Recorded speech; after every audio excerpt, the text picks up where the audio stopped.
Қайырлы күн баршаңызға. Бүгін біз сіздермен барлық асүйған шайымдар үйіне табылатын ашытылмайтын ерекше тағам дайындаймыз. Ең алдымен бір кесе сүтіміздегі жылы температурадағы сүтімізді табамызға құйып, оның үстіне 2 қасық ерітілген сармайымызды және де тұзымыз, шым тұзымызды салып, барлығын лопатканың болмаса венчиктің көмегімен араластырып аламыз.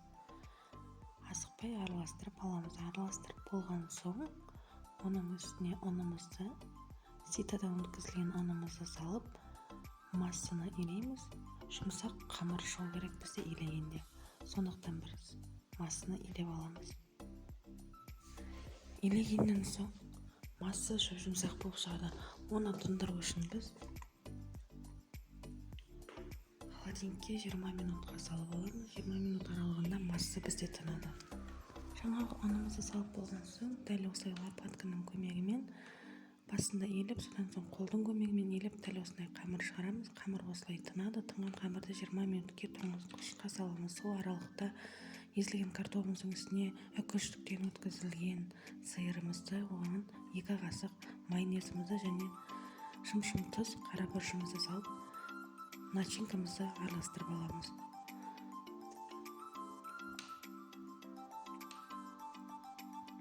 Жаңа қамырымыз 20 минут аралығында осылай тынады. Тоңазытқыштан алып, осылай иілеп, ортасын екіге бөліп, пышақтың көмегімен кесіп, дәл осындай доңғалақтар жасап аламыз. Доңғалақтарды жасап болған соң, бір доңғалақтан алып, оқтаудың көмегімен иілеп,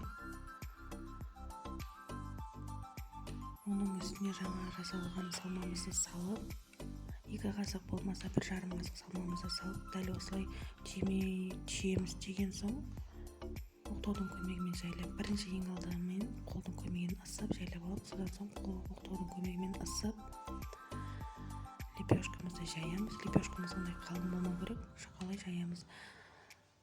Асы жабыспайтын табамызды осылай газ плитасының үстіне қойып, оның үстіне кішкене ғана вилканың көмегімен сармайымызды жағып, жаңағы ысылған қамырымызды ерітілген сармайдың үстіне жайып, 2 бетін аударып пісіріп аламыз. Аз болсын. Егер сіздерге менің жасағым ұнаса, пікір қалдырып лайк баса кетіңіз.